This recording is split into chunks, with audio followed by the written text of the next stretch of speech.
Di balik sebuah video yang sempat viral, tersimpan sebuah ketabahan yang luar biasa. Kita melihat sosok Ibu Atun, seorang pendidik yang tetap berdiri tegak dengan senyuman tenang. Meski di belakangnya, murid-murid yang ia sayangi justru memperlakukannya dengan cara yang tidak pantas. Namun, bukannya amarah yang meluap. Ia justru menunjukkan wajah penuh kasih. Bagi Bu Atun, tugas seorang guru bukan sekadar memindahkan ilmu dari buku ke kepala, melainkan menanamkan adab ke dalam jiwa. Ketika ditanya tentang rasa sakit hatinya, ia hanya berucap dengan suara bergetar bahwa ia telah memaafkan mereka sepenuhnya. Baginya, anak-anak itu hanya sedang kehilangan arah, dan tugasnya lah untuk merangkul mereka kembali dengan doa, bukan dengan kebencian. Puncak dari keharuan ini adalah saat ia menerima apresiasi yang begitu besar, sebuah sumbangan senilai 25 juta rupiah diberikan kepadanya sebagai bentuk penghargaan atas pengabdiannya. Namun, disinilah letak kemurnian hatinya yang sesungguhnya. Meskipun ia hidup sederhana dan sehari-hari menempuh perjalanan dengan angkutan umum, ia tidak menyimpan uang itu untuk dirinya sendiri. Seketika itu juga, ia memutuskan untuk menyumbangkan seluruh uang tersebut kepada anak-anak yatim. Baginya, kebahagiaan sejati bukanlah tentang seberapa banyak harta yang ia kantongi, melainkan seberapa besar manfaat yang bisa ia beri. Ia membuktikan bahwa seorang guru sejati tidak hanya mengajar di dalam kelas, tetapi juga memberi teladan tentang apa artinya menjadi manusia yang mulia di hadapan Tuhan. Hal ini menggambarkan bahwa meski dunia terkadang pahit, keikhlasan seperti yang dimiliki Bu Atun adalah cahaya yang akan selalu menghangatkan siapapun yang melihatnya. Sama kakak di Suluk Kuning. Suluk Kuningnya mana? Di dekat Yayasan Darul Aitam. Yayasan Darul Aitam. Yang Yayasan Yatim. Yayasan Yatim Di depannya. di depannya. Kesini tiap hari ngajar pakai apa? Pakai angkot. Nggak pakai motor? Enggak. Kenapa? Uang ibu cukup perasaan dengan sertifikasi beli motor? Naik motor. Beli mobil juga cukup kredit? Khawatir Pak. Oh enggak? Dan melatih merakyat juga. Waduh hebat tuh. Melatih merakyat. Ya, Tapi kan sudah jadi rakyat nggak usah dilatih lagi. Artinya menjiwai bahwa seperti apa sih? Enggak canda Bu. Tukang ngerit. Oh tiap hari naik angkot satu kali. Pak, Turun di sini tuh. depan Berapa angkot dari situ ke sini? 6.000. 6.000. Per hari 12.000 dong. Iya. Cukup lah. Cukup, Cukup. alhamdulillah. Orang sendiri. Semua harus dicukup-cukupkan. Iya. Tidak juga. Karena Tapi kalau pokoknya ibu memilih naik angkot aja Naik tiap angkot. hari. Berangkat jam? Kalau kadang-kadang naik Grab juga suka lama, lebih Oh, lama. udah entong gue naik angkot karunya. Iya. Angkotnya kurang Kesian. penumpang. Dia juga suka mengeluh, Bu. Saya mah katanya seperti gini karena banyak yang naik Grab. Grab. Kesian. Gojek. Makanya, iya.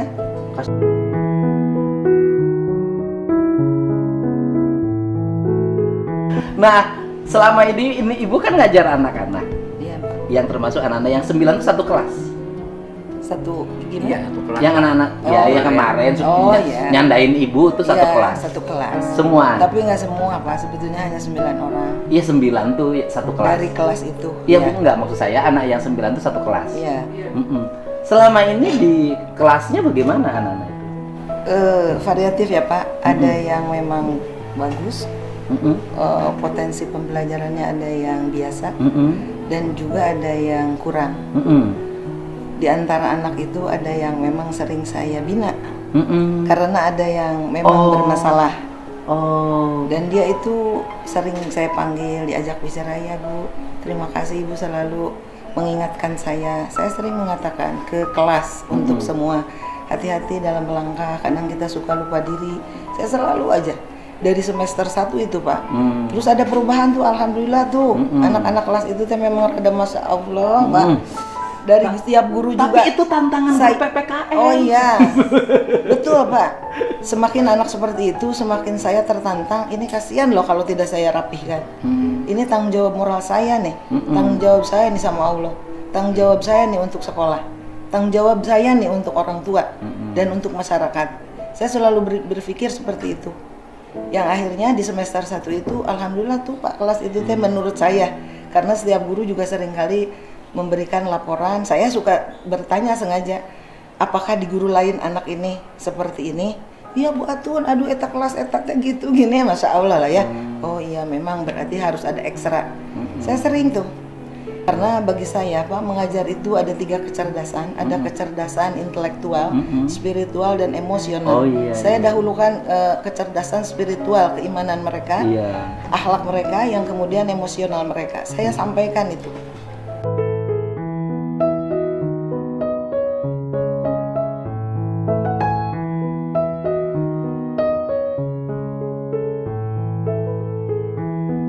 Karena kalau intelektual itu ya kemampuan mereka yang seperti itu, akademis itu.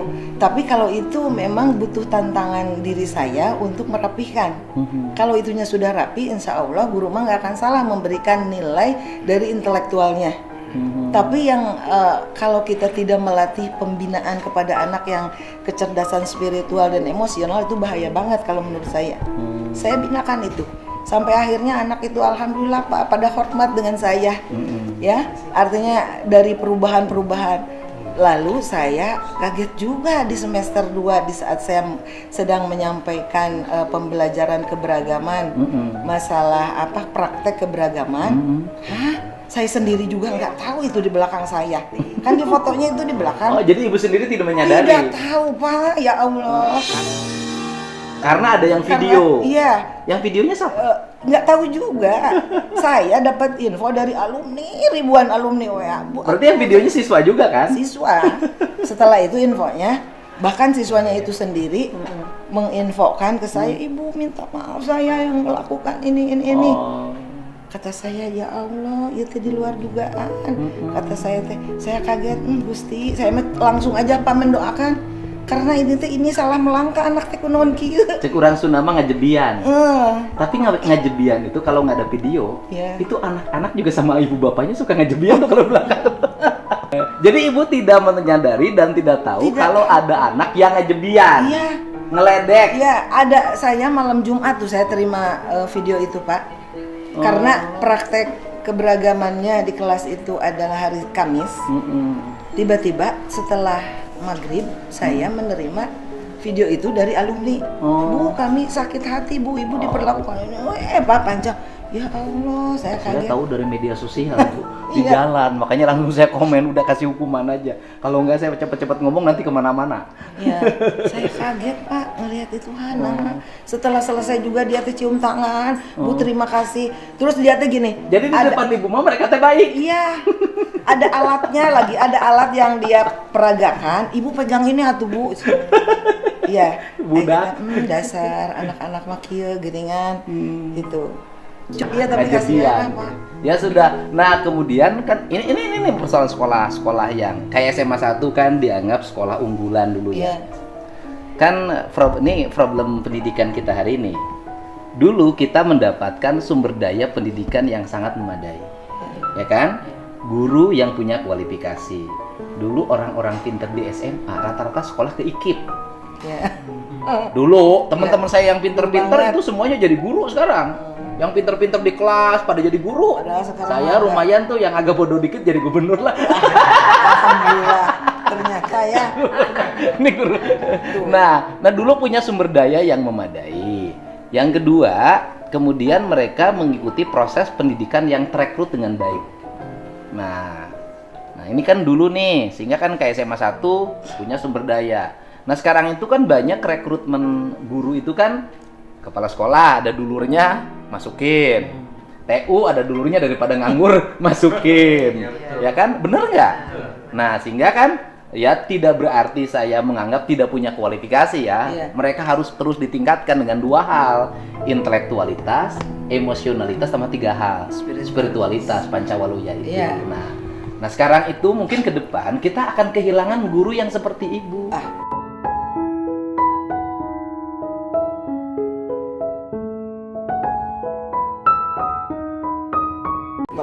Bener, punya intelektual, punya emosional, punya spiritual, sabar Bu.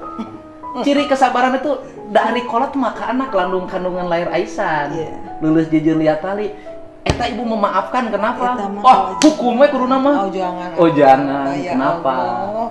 Itu kasihan, generasi masih panjang waktunya dia untuk berubah berbuat baik. Yang salah nggak selamanya salah Pak, yang nakal nggak selamanya. Selama masih bisa dirubah. Yang teledor itu nggak selamanya, insya Allah. Apalagi didukung oleh maaf dan doa saya, insya Allah selaku yang oleh mereka diperlakukan seperti itu, mudah-mudahan doa saya dikabul oleh Allah. Kecuali kriminal kekerasan. Ya. Jadi kalau hukuman saya, kata saya hukumannya 3 bulan bersih-bersih lantai aja sama toilet, kata ibu gimana? Kalau memang itu memungkinkan menjadi anak lebih baik, kenapa tidak? Bahkan di Jepang bukan hukuman, kebiasaan murid. Iya. Gak apa-apa, bagus. Tapi kasih sayang kita tetap, artinya perlakukan dia sebagaimana layaknya manusia. Menghukum itu bukan membenci. Bukan. Menghukum itu menyayangi. Betul Pak, setuju. Saya masih suka gebuk pantat Nian. Karena saya menyayangi dia. Iya, sayang itu bukan benci. Terus gini, bangor gitu. Walaupun Nian nggak pernah bangor. Iya. Iya. Saya Tidak. benar ibu memaafkan nih. Sangat memaafkan. Benar nih bu. Saksinya Allah bahwa saya sangat memaafkan. Jadi sangat. Ibu punya tabungan nggak di PJB? Ya, ada. Ada ya? Iya. Ada. Ini mah nggak apa-apa. Saya nambahin tabungan ibu 25 juta di hari ini.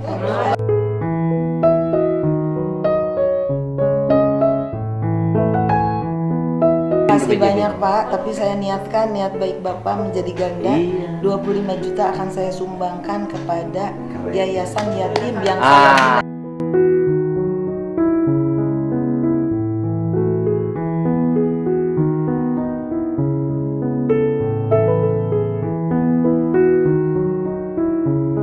langsung ke yayasannya. Enggak sama ibu aja kasihin. Iya. Ini mah saya ngasih ke ibu, oleh ibu disumbangkan ke Iya. yayasan yatim. Tapi keutamaannya Bapak adalah mendapatkan insya Allah Ah, 2 buat kali ibu. kebaikan. betul. Bapak niat baik kepada saya, karena udah. Bapak berbuat baik saya Ini sumbangkan. saya nitip 25 juta. Ya Allah, alhamdulillah, subhanallah. Karena ya Pak. ternyata Terima saya kasih bertemu banyak. orang baik. Alhamdulillah. Alhamdulillah. Dan ibu dapat hikmah. Doakan saya Pak, mudah-mudahan mendapat ridho Allah dan Amin. menjadi hamba Allah yang mulia. Karena itu yang saya banggakan dalam hidup saya. Nah, berkah ibu hari ini juga bukan hanya ibu, seluruh anak di sini menikmati. Karena kemudian seluruh ruangannya pakai AC.